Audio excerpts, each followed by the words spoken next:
After graduation, I post something online without really thinking about it. Does not relying on you anymore count as growing up? My childhood friend's comment pops up almost instantly. That's cause for celebration. I don't understand, so I send him a question mark. After a while, his reply comes through. Mara, do you know everyone says you're like a leech I can't shake off? School's over. You don't need to be stuck to me every day. Learn to stand on your own. No one in college is going to put up with a big baby. Then, without missing a beat, he sends me a download link. Got a question? Ask AI. It's more useful than relying on me. Just like that, the boy who has looked after me for 12 years hands me off to an AI app. I sit there stunned for a long time, then quietly download it. In the days after I stopped relying on Brett Carver, I chose to run everything by AI instead.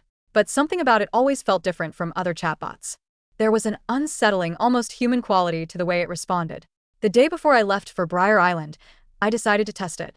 I'll be kind of lonely watching the ocean by myself. Can you come with me? Are you sure about that? My fingers froze above the keyboard. Since when did an AI ask questions like that back? But it quickly changed its tone. I'm right here. I won't hide, I won't back away, and I won't run. I've got you. I let out a long breath, gave up on trying to figure it out, and went to pack my bags. What I didn't expect was running into Brett at the airport the next day. We lived in the same neighborhood, but it had been 10 days since I'd last seen him. I'd taken his words to heart and stopped clinging to him like I used to, trying to be more considerate of how he felt. I hadn't planned on saying hi either. Then our high school classmate, Tiana Griffin, came bounding out from behind him. Mara. I froze and turned around stiffly. The moment my eyes met Brett's, I caught the flash of irritation in them. He was carrying Tiana's luggage. It looked like they were going on a graduation trip together. Something bitter twisted inside me, but I kept my face blank and looked away. Tiana dragged him over to me. What a coincidence. What are you doing at the airport? She turned and gave Brett a playful, reproachful look. Mara's flying out the same day as me, and you didn't even come see her off. Some childhood friend you are. That's cold. The more I listened, the more uncomfortable I got. But that was just how Tiana was, blunt and carefree, so I let it go. I just wanted to get out of this awkward situation as fast as I could. But then Brett said with a frown, Mara, you really didn't need to follow me all the way here. His voice was impatient in a way I'd never heard before, and he didn't give me a chance to explain.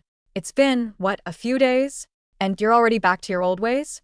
I promised your mom I'd look after you, but I need my own space too. I closed my eyes for a second and held up a hand to cut him off. You think I came here because of you? That seemed to throw him off. He blinked. Then why else? I let out a quiet, disbelieving laugh. I'm flying to Brier Island today. I then tapped my watch. I'm on a schedule. Anything else? After a moment of silence, Brett studied me with an unreadable expression, and it seemed to finally dawn on him. I dyed my hair a new color. I was dressed in a completely different style. And I'd planned an entire graduation trip to Brier Island without once pestering him about it the way I would have before. When he spoke again, his voice came out slightly off. How come you didn't tell me? My face said it all. Was Brett being serious? He was the one who'd suddenly laid it all out that day, telling me he didn't like how I was always clinging to him, relying on him for everything. He was the one who'd tossed me some random AI app out of nowhere. Why would I need to tell you? I asked. Brett didn't have a comeback for that, and his expression darkened. Would your parents really be okay with you going alone? For some reason, the AI on my phone popped into my head. Who said I'm going alone? Brett scoffed. I know you better than anyone. You can't even go to the convenience store downstairs without me tagging along. Who else would go with you? Even if your parents are fine with it, my mom would still. Before he could finish, his phone rang. It was his mother, Sally Gilbert. My hearing wasn't great, and even with my hearing aids, I couldn't make out what they were saying. But watching Brett's expression grow more and more irritated, I could guess that Sally was telling him to go to Brier Island with me. He could have said no, but after he hung up, he let out a long sigh. I really can't get rid of you, can I? I stood there, frozen. I understood why his mother did it. When I was little, my hearing problems hadn't been as bad. One day, Brett had been acting like a brat and grabbed a toy horn, screaming my name right into my ear. I clapped my hands over my ears and burst into tears. My parents had rushed me to the hospital, and the result hadn't been good. I would probably need hearing aids for the rest of my life, just to function normally. My parents hadn't said much about it, but Sally had been furious. She'd beat Brett within an inch of his life and made him kneel in front of me and swear an oath. Brett Carver swears he'll take care of Mara Kessler forever, be good to her, and never bully her again. Little Brett cried so hard his shoulders shook. He'd been too young to understand what responsibility even meant. But to everyone's surprise, he'd actually kept that promise. From the time we were 6 until we were 18, he was the one I leaned on. He was the kind of person who understood what I meant without me having to say a word. So, I'd always known that Brett had probably started to develop feelings for Tiana. It was around 3 months before graduation, I think. Tiana, the class slacker who was always dead last in the rankings, had suddenly started studying. Brett had been dismissive. He'd peeled an egg for me while muttering under his breath. So she's done messing around, and now she regrets it. Does she really think 3 months can make up for 3 years of everyone else's hard work? I can't stand people like that. He really had disliked Tiana because she was always late, always skipping class, always causing disruptions. But that changed the day he ran into her on a stairwell landing. The practice exams she'd been carrying tumbled out of her arms and scattered across the floor, and Brett saw the pages covered edge to edge in handwritten notes. From that day on, he started getting closer to her. A month before graduation, he pulled Tiana into our study group to help her pass. And he started overlooking me, so it made sense that he wanted to draw a line between us. I thought about it for a moment and took a deep breath. You don't have to come. I'll smooth things over with your mom for you. Brett gave a bitter half-smile and pulled a plane ticket out of his pocket. Then he turned to Tiana. I was on the fence about going with you, but now it looks like I don't have a choice. They looked at each other and smiled. I quietly opened my AI app. I think I just became a prop in their little game. That's rough. The whole flight, Brett sat between me and Tiana. She was the one chattering away with him now, while I sat in silence, half-heartedly texting the AI. Will you really show up? If you want me to, I'll be there. My heart skipped a beat, and my face began to heat up. Brett's voice came from beside me. Why is your face so red? You'd better not be getting a fever again. That's the last thing I need. He started rummaging through his bag for something, but quickly realized he hadn't brought any luggage with him, including the medicine he always carried for me. Stop looking. I don't have a fever. And you don't need to bring that stuff for me anymore. Brett opened his mouth to say something, but Tiana pulled his attention away. She'd spilled her drink on herself, and I watched as he patiently dabbed at the wet spot on her leg with a napkin without a single word of complaint. That stung. But then, for some reason, Tiana turned to me. Mara, Brett used to take care of you like this, right? I feel kind of bad being the third wheel between you two. I had no idea why Tiana always had this uncanny ability to make things painfully awkward. I smiled without answering and stood up to go to the restroom. That was when the plane hit a patch of turbulence. I lost my balance and my body tipped straight backward. A ringing filled my ears, and just as I thought I was going to hit the floor, a pair of strong hands caught me. In that split second, the AI's words flashed through my mind. I'm right here. I won't hide, I won't back away, and I won't run. I've got you. But when I turned my head, all I saw was the shiny bald head of a man who looked about 50. Careful there, sweetheart. I scrambled to my feet. Thank you. Thank you so much, sir. The next second, someone grabbed my wrist. It was Brett, and he didn't look pleased. Mara, you're not a little kid anymore. Are you seriously pulling stunts like this just to get my attention? I was still drowning in embarrassment from what had just happened, and hearing Brett scold me on top of it made me feel even worse. Brett, what are you even talking about? He didn't care that I'd almost fallen. What I'm saying is, can you stop acting so helpless? Would it kill you to not depend on me? He looked completely serious. If he could say something that harsh, he really didn't care about me at all anymore. I sniffled and muttered, got it. Then I turned and walked straight into the restroom without looking back. I locked myself in and sat there in silence for 10 minutes. By the time I came out, I'd made up my mind. I was done having feelings for Brett. An hour later, we got off the plane. On the way to the hotel, Brett and I didn't say a single word to each other. I hauled my luggage into the elevator alone, rode up alone, and ate lunch alone. Brett said he'd come on this trip for me, but in reality, he spent every minute with Tiana. And I figured that was fine. After all, I had my AI. The AI had my itinerary for the next few days organized down to the last detail, laid out in a neat little chart. But halfway through reading it, someone snatched my phone out of my hands. I looked up and saw Tiana, grinning smugly. Wow, this itinerary is so detailed. Brett, you definitely made this for Mara, right? I frowned and reached to take my phone back, but Brett had already taken it from Tiana. He glanced at it and frowned. I didn't make this. Then he looked up at me. You don't have the patience for something like this, and I would know. Who made this for you? I took my phone back, annoyed, and ignored the flicker of unease I'd caught in his eyes. That's none of your business. But do you think it's okay to just grab someone's phone and look through it without permission? I honestly hadn't meant anything by it. Anyone who'd had those two in their ear the whole trip would have been in a bad mood. But Tiana took it the wrong way. She stepped back, her eyes welling up. Brett, Mara, do you guys just not want me here? I get it. The smart kids only want to hang out with other smart kids. Someone like me, who could barely pass a test, isn't good enough.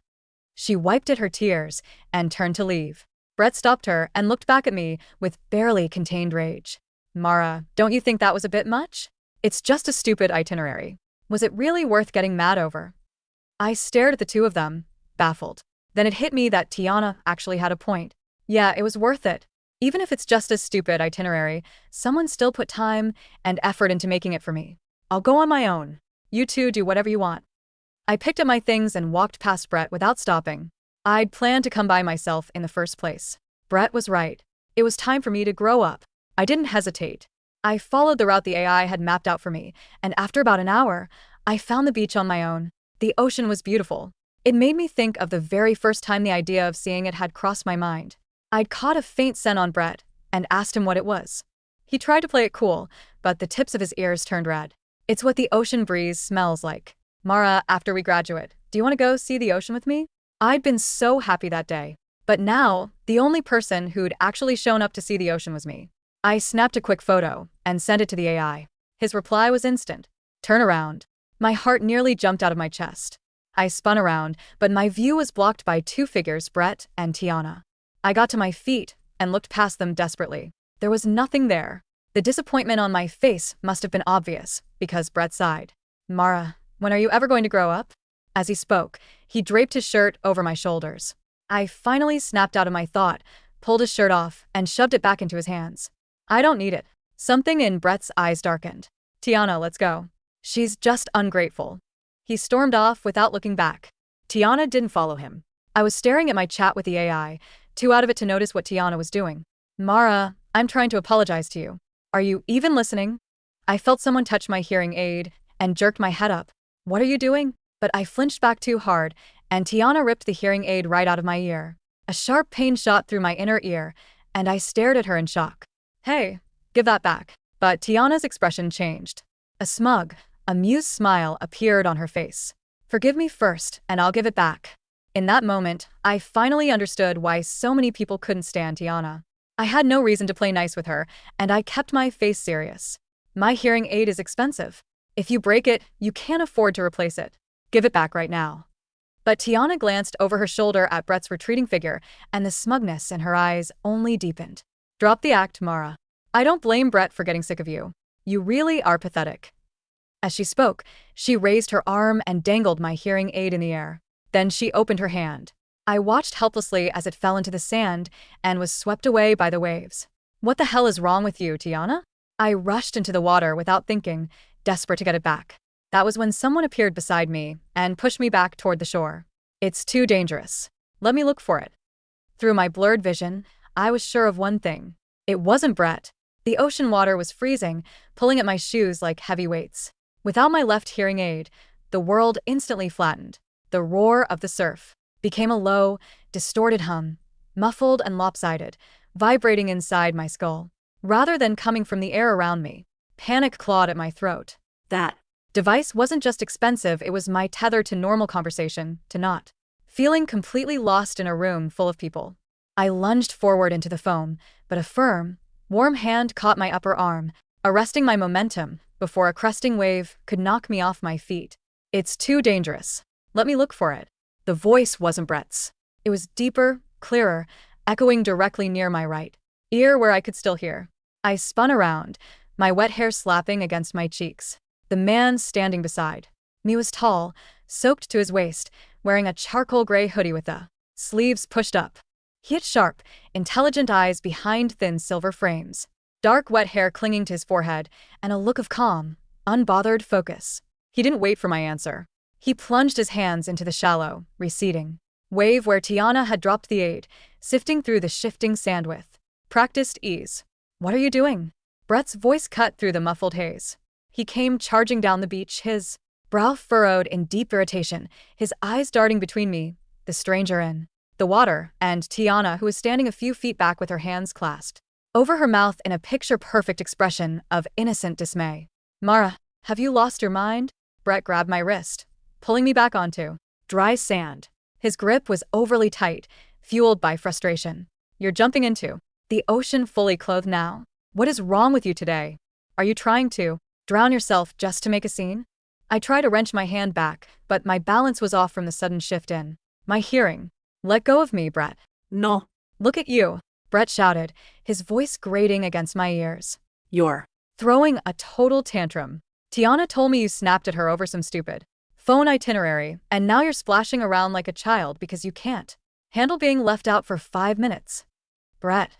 Tiana chimed in, her voice pitched soft and tremulous as she trotted up beside him.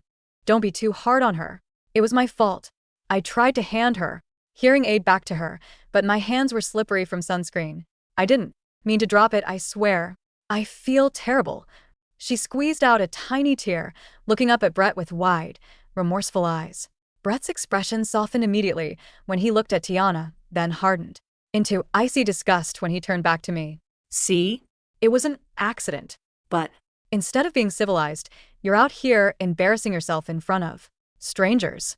You've been acting like an ungrateful brat ever since we left the house. My chest felt so tight, I couldn't breathe. 12 years. 12 years of knowing this boy. 12 years of holding his hand, sharing umbrella space, sitting on porch steps talking about the future. And in less than 3 months, he looked at me like I was nothing more than an ugly stain on his life. Found it. The stranger stepped out of the tide. Water dripped from his jeans onto the pail. Sand. Held carefully between his fingers was the tiny, flesh-colored plastic casing of my hearing aid. He didn't look at Brett or Tiana. He walked straight up to me, pulled a clean microfiber cloth from his dry coat pocket, and gently set the dripping device onto it. The battery compartment took on salt water. The stranger said softly, his tone even and reassuring. He looked directly into my eyes, so I could easily read his lips. Don't try to turn it on yet. It needs to be flushed with distilled water and dried in a desiccant chamber. If we move fast, the circuit board won't corrode. I stared at him, my mouth slightly open. Who are you? He offered a faint, almost imperceptible smile. Someone who promised he wouldn't hide, wouldn't back away, and wouldn't run. My breath hitched. The AI. Before I could wrap my brain around what was happening, Brett stepped aggressively between us, shoving his shoulder into the stranger's path. Hey, pal. Who the hell are you? Brett demanded, his voice brimming with Territorial arrogancia. This is private. Mind your own business and back off. The tall young man slowly shifted his gaze to Brett. Up close, the contrast between them was striking. Brett was flushed, angry, and defensive, radiating raw, messy emotion. The stranger was collected, poised, his dark eyes cool and entirely unimpressed. I am making it my business, the stranger said calmly, because while you were busy playing protector to someone lying through her teeth, this girl almost got swept into a rip current trying to save a $5,000 medical device that was deliberately tossed into the water. Tiana's face paled instantly. I didn't toss it. I told you it slipped. It fell 3 feet outward, against the offshore wind, the stranger replied, his voice deadpan and precise. Unless gravity works differently for you, physics says you threw it. Brett glared at the man. You don't know what you're talking about. Who do you think you are, showing up out of nowhere? Brett, I said. My voice was quiet, but something in the tone made both of them freeze. I stepped around Brett, standing directly in front of him.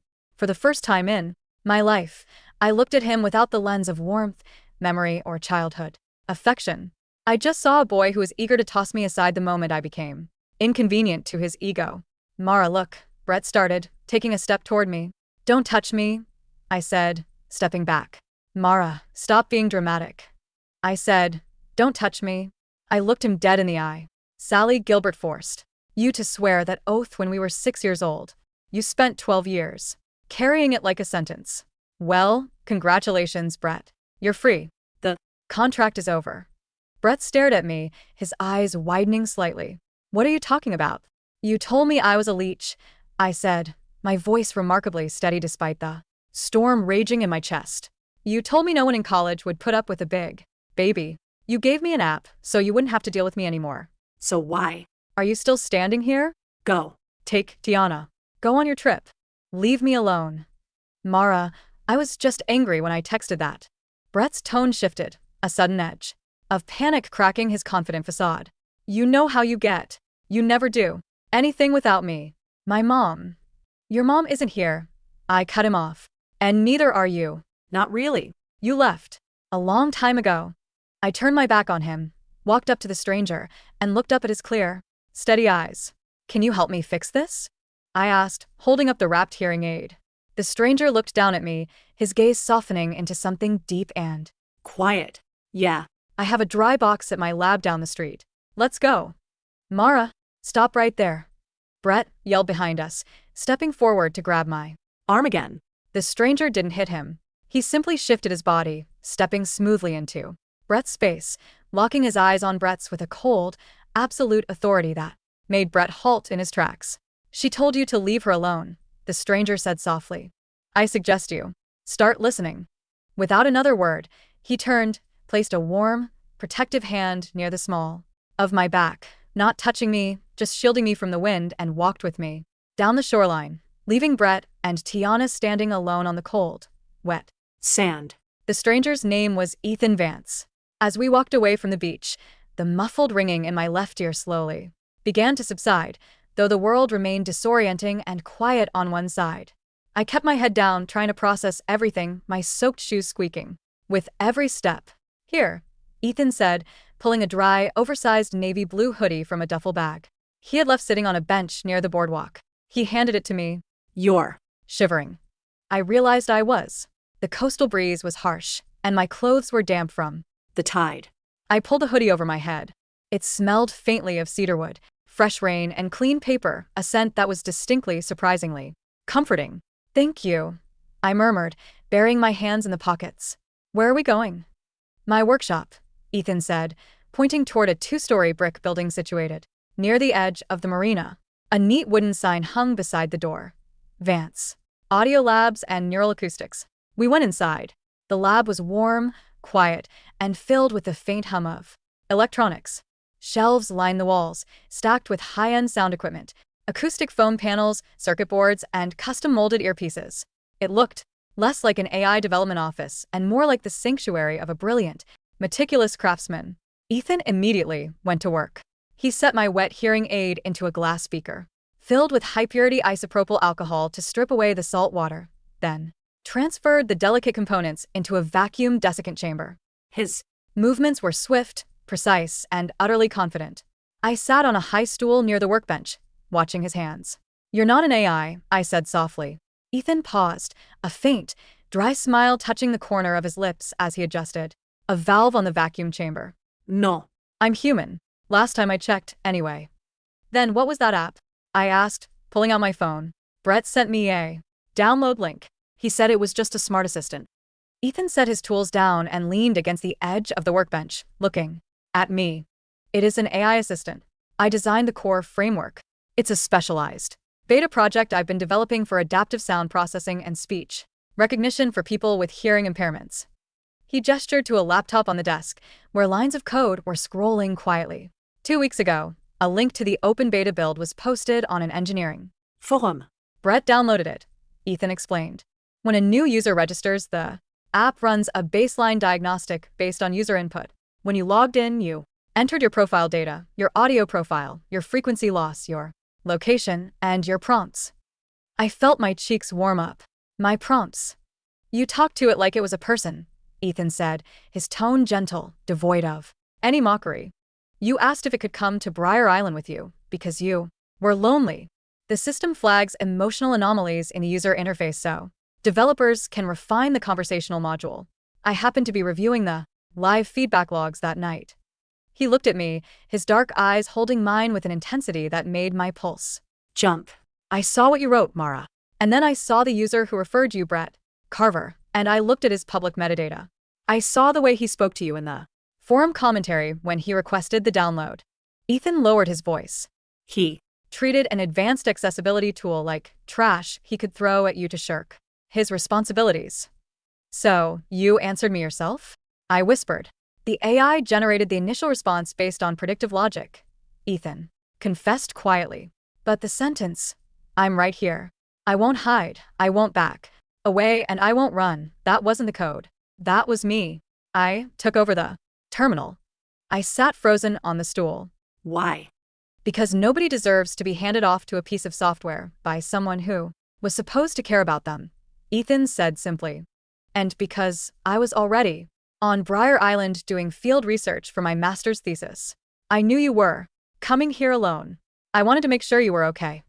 The sheer weight of his words washed over me. For 12 years, Brett had taken care of me because his mother made him kneel on a living room rug and cry tears of bitter obligation. It was a chore to him. A debt he was forced to pay. But here was a total stranger who had looked at my pain through a screen, recognized my worth, and stepped up simply because he believed I mattered. My eyes welled with tears, and I quickly turned my head away, wiping my face with the oversized sleeve of his hoodie.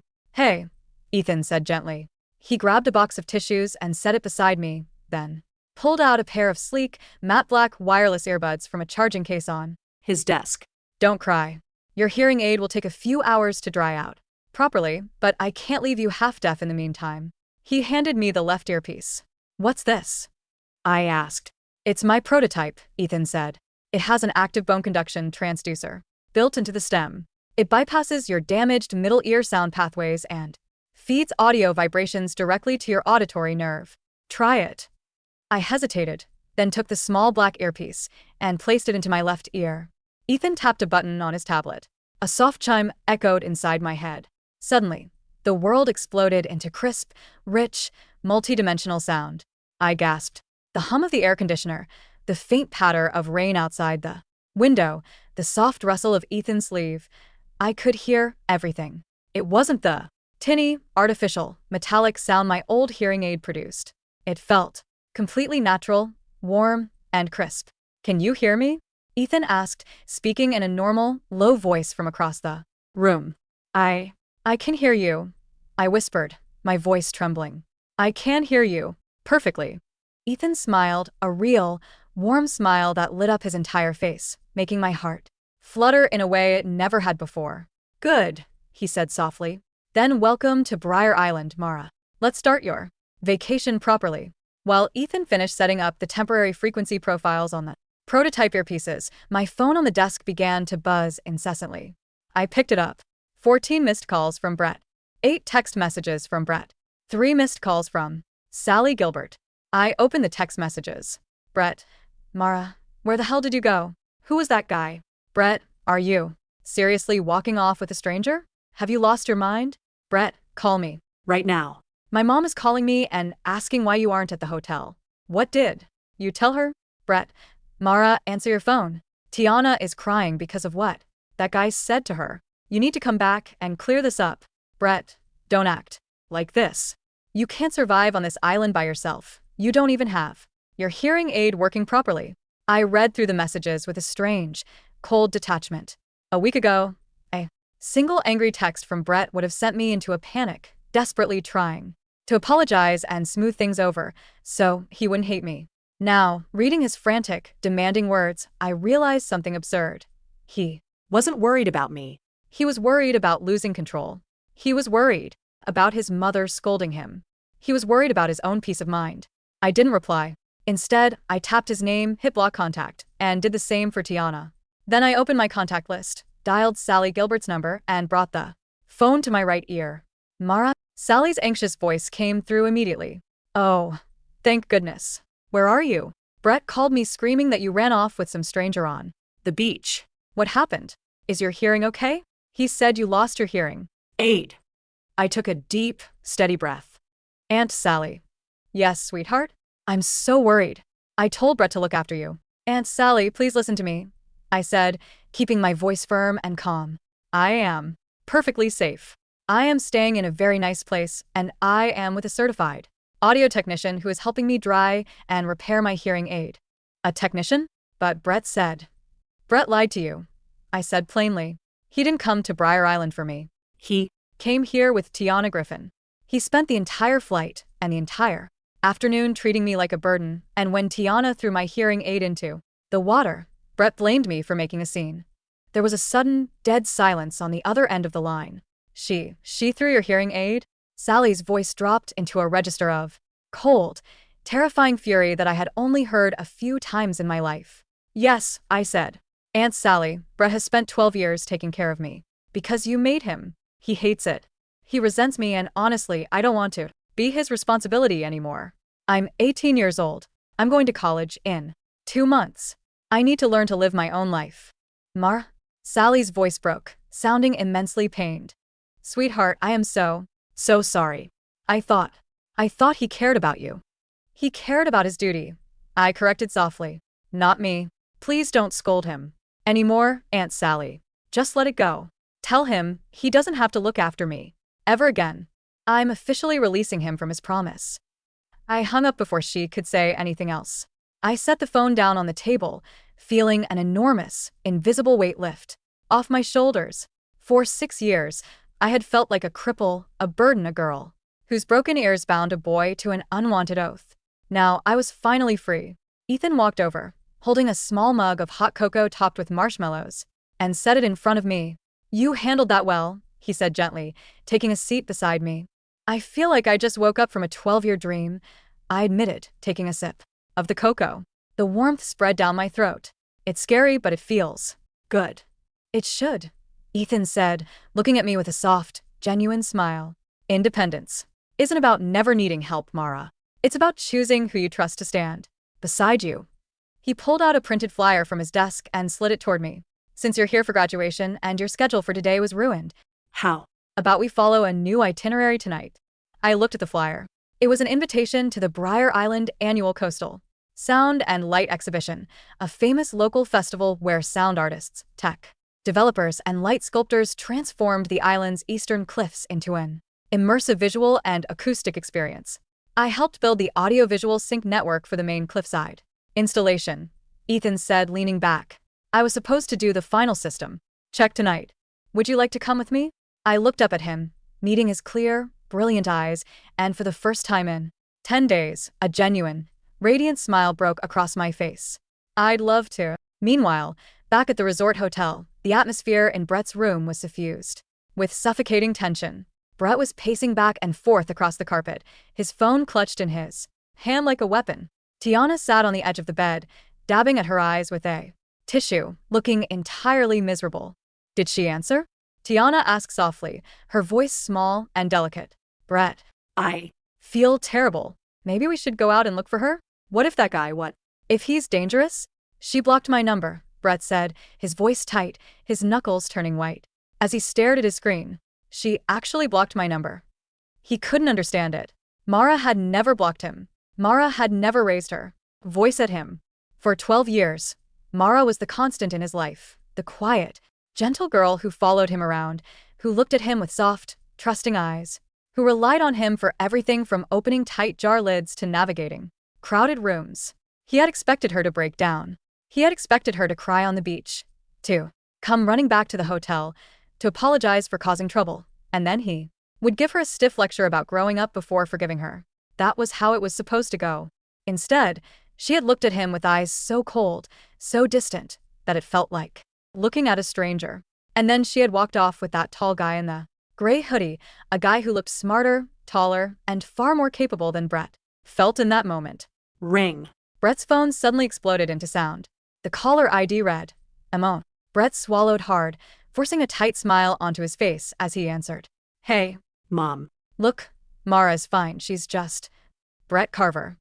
Sally's voice came through the speaker not with her usual affectionate warmth, but with an icy, razor-sharp fury that made Brett's blood run cold.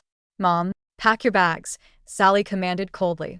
You're coming home on the first flight tomorrow morning. Brett froze. What? Mom, no. We just got here.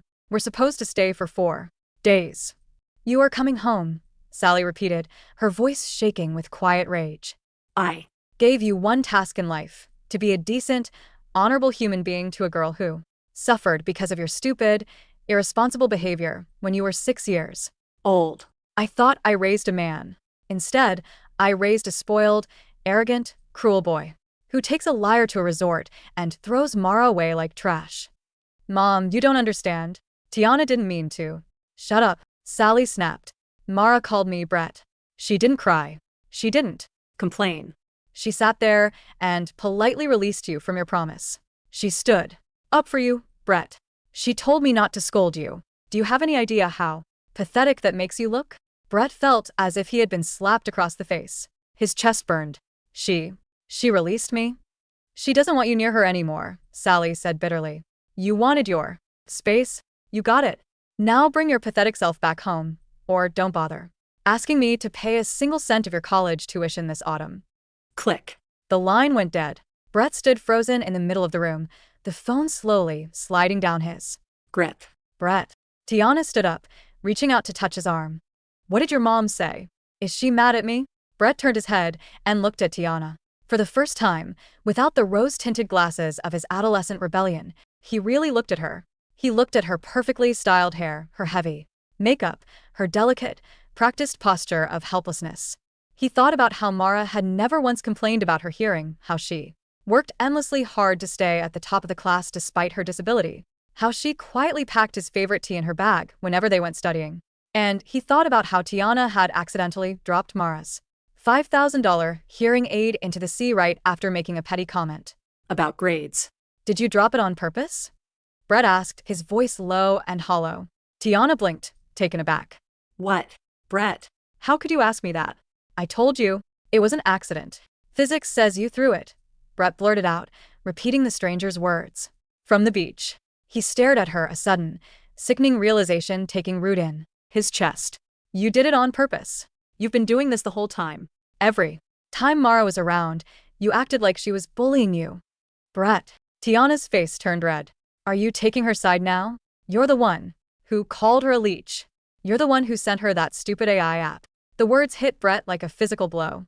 You're the one who called her a leech. He collapsed onto the edge of the bed, burying his face in his hands. The air in the room felt suffocatingly heavy. He had won. He had gotten rid of the leech. He was free to be with Tiana, free to have his own space, free from his mother's Oath. So why did he feel like he had just thrown away the most precious thing in his life? The sun dipped below the horizon, painting the sky over Brier Island in deep shades of violet, crimson, and indigo. At the eastern cliffs, thousands of soft LED lanterns and sound projection nodes illuminated the craggy rocks and the crashing ocean below. A gentle crowd of tourists, local artists, and visitors moved along the wooden boardwalks, mesmerized by the spectacular display. Mara stood near the main cliffside viewing platform, leaning against the wooden railing. The wind blew her newly dyed hair across her face, but she didn't care.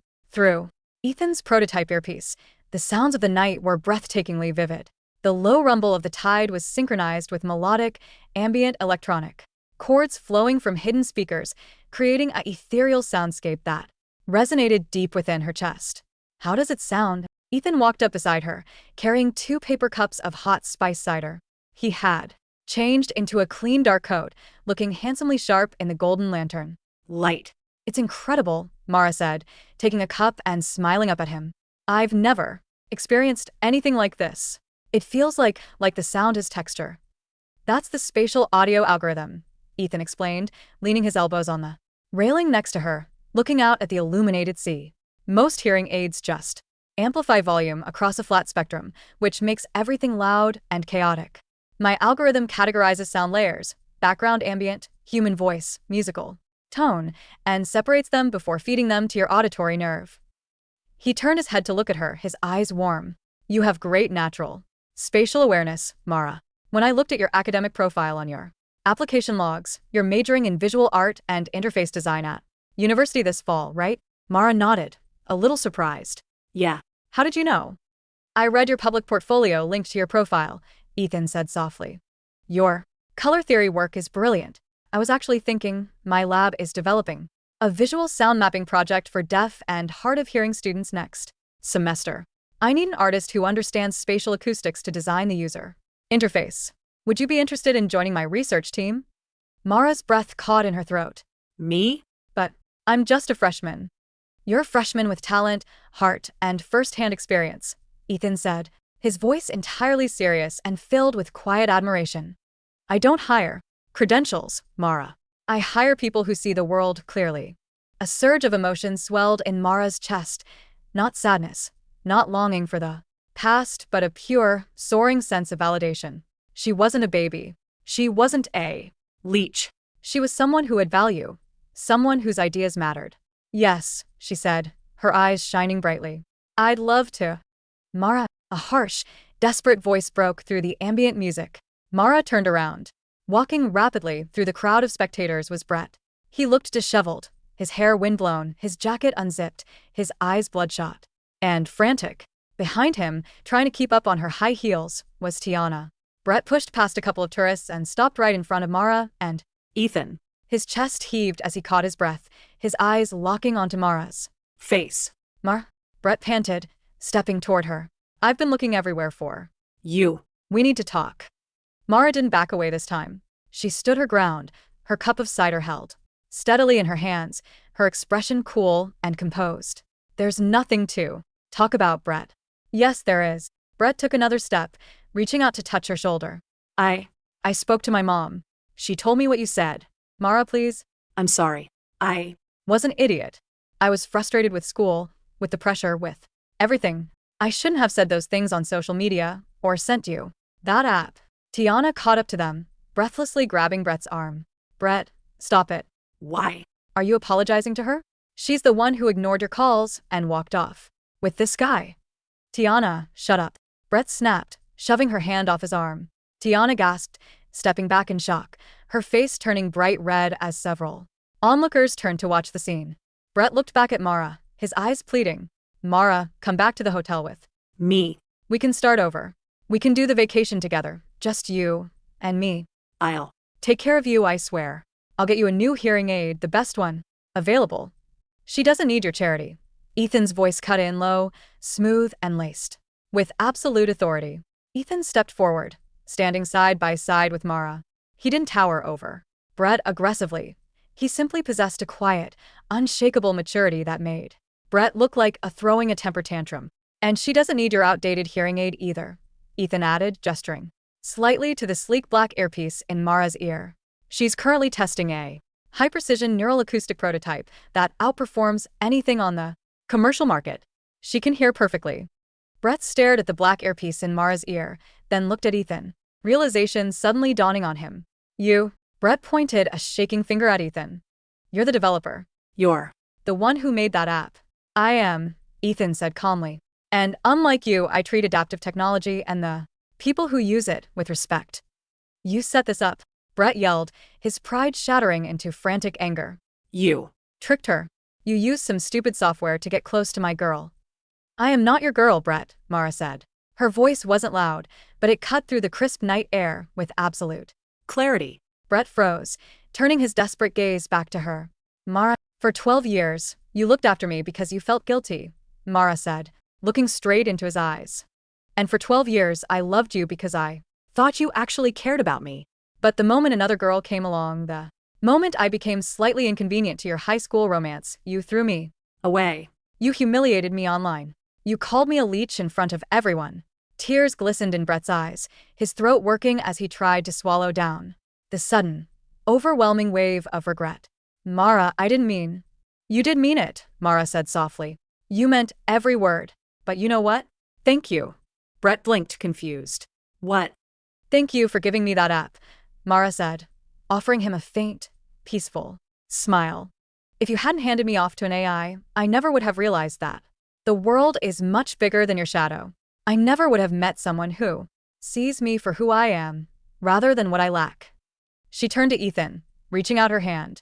Ethan caught it smoothly, his long, warm fingers intertwining with hers, holding her hand firmly and comfortably in front of everyone.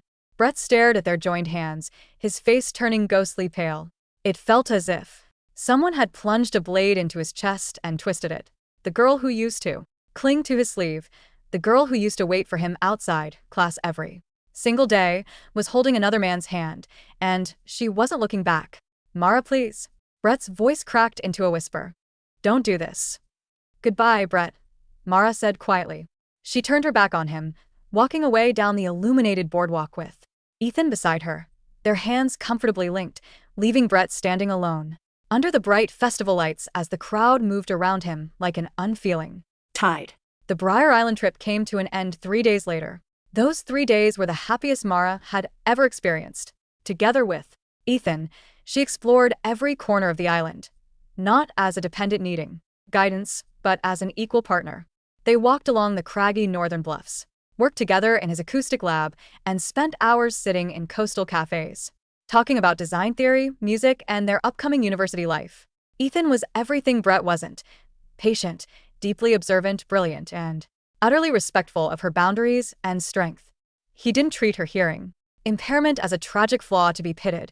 He treated it as a unique perspective that made her art deeper and more nuanced. When they returned to the city on Sunday evening, Ethan drove Mara back to her family home. As his car pulled up to the driveway, Mara saw Brett's car parked next door. The lights in the Carver house were dim, and through the upstairs window, she caught a brief glimpse of Brett sitting alone at his desk, staring out into the night. He had returned from Brier Island 3 days ago on his mother's orders. According to rumors on the class group chat, Brett had broken up with Tiana the moment they got back, and Sally had grounded him indefinitely, stripping him of his car keys and cutting off his allowance until college started. Mara didn't feel happy about his downfall, nor did she feel pity. He was simply a chapter in a book she had finished reading. "We're here," Ethan said softly, putting the car in park and turning to look at her. "Thank you for driving me home," Mara said, unbuckling her seatbelt. She looked at him, feeling a sudden, sweet flutter in her chest. "And thank you for the past 4 days. It was the best graduation trip I could have asked for." Ethan smiled, reaching out to gently tuck a strand of hair behind her left ear, where her repaired hearing aid was back in place, working alongside his custom bone conduction earpiece. "It's just the beginning, Mara," Ethan said softly, his dark eyes sparkling with warmth. "Classes start in 3 weeks. The lab needs its head visual designer. Ready?" Mara's heart leaped. "I'll be ready." She leaned in impulsively, pressing a gentle, soft kiss onto his cheek. Ethan caught his breath, his smile widening as a faint blush colored his high cheekbones. He reached out, his warm hand gently cupping the back of her neck, and pulled her in for a soft, linger kiss on her lips, deep, sweet, and filled with the promise of everything to come. When they broke apart, Mara's face was glowing, her eyes bright with happiness. "I'll text you tonight?" she asked softly. "I'll be waiting by the terminal," Ethan replied with a playful wink. 2 months later, university campus. The autumn air was crisp and cool, carrying the vibrant scent of fallen leaves and fresh coffee. The campus was alive with thousands of new students rushing between brick lecture halls, carrying art portfolios, textbooks, and laptop bags. Mara walked along the central quad, wearing a stylish beige trench coat, a camera slung around her neck, and a digital tablet tucked under her arm. Her hair had grown out into a chic shoulder-length bob, and she carried herself with a quiet, radiant confidence that drew appreciative glances from passing students. She was no longer the quiet, insecure girl who hid in the back of the classroom. She was Mara Kessler, a top freshman in the visual arts department and a core member of the Vance Acoustic Neural Research Lab. As she passed the campus library, she heard someone call her name. "Mara?" Mara stopped and turned around. Standing near the library steps was Brett. He looked drastically different from the boy she used to know. He was dressed in a plain gray hoodie, carrying a heavy stack of general engineering textbooks. His eyes were tired, dark circles under them, and his posture was slightly hunched. Since starting college, Brett had struggled without his status as the popular high school track star, and without Mara's quiet presence keeping him grounded. He was just another ordinary freshman struggling through heavy coursework. Tiana had tried to reconnect with him during orientation, but he had coldly cut her off, unable to stand the sight of her. "Brett," Mara said, stopping a few paces away. Her voice was polite, light, and entirely neutral. Brett took a hesitant step forward, his eyes scanning her face, taking in her bright expression, her stylish clothes, and the complete absence of hesitation in her posture. I saw your art installation on the department display board this morning," Brett said softly, his voice trembling slightly. "It was amazing, Mara. The visual representation of sound waves. It was beautiful." "Thank you," Mara said politely. "I worked hard on it." Brett swallowed hard, his hands tightening around his textbooks. "Mara, can we grab a coffee? Just for 10 minutes? I really miss talking to you. My mom told me you've been doing great, but I really miss my best friend." Mara looked at him. There was a time when those words would have meant the world to her. There was a time when she would have given up everything just to hear Brett say he missed her. But looking at him now, she felt no tremor in her heart, No bitter pain, no. Desperate longing. She just saw a boy who missed the comfort of being adored. Brett, Mara said gently, her voice full of soft kindness, but completely devoid of intimacy. We were childhood friends, and I will always appreciate the good memories we had growing up. But we're not best friends anymore. We're just two people who used to know each other. Brett's eyes filled with tears, his throat working desperately as he tried to find something, anything, to say to bring back the girl who used to follow him everywhere. Mara, please give me one more chance. Mara, a clear, deep voice echoed across the quad. Ethan walked out from the doors of the neural engineering building. He was Wearing a dark navy sweater over a collared shirt, holding 2 warm cups of coffee. When his eyes met Mara's, his face broke into that brilliant, warm smile that always made her world light up. He walked over, completely ignoring Brett, and handed Mara one of the coffee cups, naturally placing an arm around her waist and pulling her gently against his side. System test for the evening exhibition is locked in, Ethan said softly into her right ear, his lips brushing against her hair. Ready to show the faculty what we built. Mara looked up at Ethan, her heart bursting with warmth and excitement. Always. She turned back to Brett one last time, offering him a final, polite nod. Goodbye, Brett. Good luck with your studies. Without waiting for his response, Mara turned and walked down the brick path. Beside Ethan, their shoulders touching, their laughter mingling with the crisp autumn breeze. Behind them, Brett stood alone on the library steps, holding his heavy books, watching the girl he had once called a leech walk confidently into a brilliant, beautiful future, a future where she didn't need him at all because she had finally learned to soar on her own. And as the wind rustled through the trees, Mara closed her eyes for a brief second, listening to the world around her, crisp, clear, and perfectly beautiful, and smiled.